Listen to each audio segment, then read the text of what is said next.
காமராஜர் நகர் தொகுதியின் பாஜக எம்எல்ஏ ஜான்குமார் காமராஜர் நகர் தொகுதி மாணவர்களுக்கு பரிசு வழங்கும் நிகழ்ச்சி ஒன்றை சமீபத்தில் நடத்தினர். அதில் மார்டின் குழும நிர்வாக இயக்குநர் ஜோஸ் சார்லஸ் மார்டினை அழைத்து வந்து மாணவர்களுக்கு பரிசுகள் கொடுத்தார்.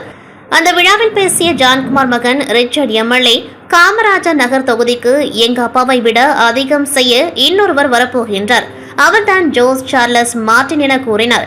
அதன் பிறகு மீடியா வெளிச்சம் முழுவதும் ஜோஸ் சார்லஸ் பக்கம் திரும்பியது.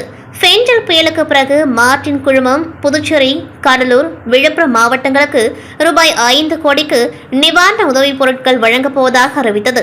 காமராஜர் நகர் தொகுதி மக்களுக்கு ஜோஸ் சார்லஸ் மார்டினை நேரில் வந்து உதவிகள் வழங்கினார். ஏஎஃப்டி மில் தொழிலாளர்களுக்கு அவர் உதவிகள் வழங்கினார். அப்பொழுது பேசிய ஜோஸ் சார்லஸ் மார்டின், அரசு விரும்பினால் ஏஎஃப்டி மில்லை எடுத்து நடத்த தயார் என கூறினார். தொடர்ந்து அவரது அரசியல் வருகை குறித்த செய்திகள் வெளிவந்தன. எதிர்க்கட்சிகள் அதிர்ச்சியில் மூழ்கின. புதுச்சேரி அரசியல் வேறு திசை நோக்கி நகர ஆரம்பித்தது. காங்கிரஸ் தலைவர் வைத்திலிங்கம் எம்பியும் முன்னாள் முதல்வர் நாராயணசாமியும் ஜான்குமாரையும் பாஜகவையும் விமர்சித்தனர். இன்னொரு பக்கம் பாஜகவுக்குள்ளேயே புகைச்சல்கள் வெளியாகின. இந்த சூழலில் அடுத்த தேர்தலை சமாளிக்க பாஜக புதிய திட்டத்தை தயாரித்து களத்தை சூடுபடுத்த தயாராகி வருகின்றது. ஜான்குமார் எம்எல்ஏவுக்கு அமைச்சர் பதவி கொடுப்பதற்கு பாஜக மேலிடம் திட்டமிட்டு வருகின்றது. அதன் மூலம் ஜான்குமாரை அடுத்த தேர்தலிலும் பாஜக பக்கம் தக்க வைக்க முடியும் என்று பாஜக நம்புகின்றது.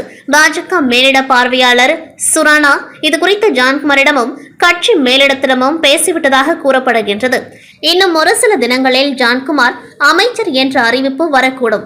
அதை எதிர்பார்த்து ஜான்குமார் ஆதரவாளர்கள் ஆவலுடன் உள்ளனர். அவரை அமைச்சராக்குவதன் மூலமாக அடுத்த தேர்தலில் பாஜக அதிக எம்எல்ஏக்களை பெறுவதற்கு முயற்சிகளை செய்வதாக கூறப்படுகின்றது.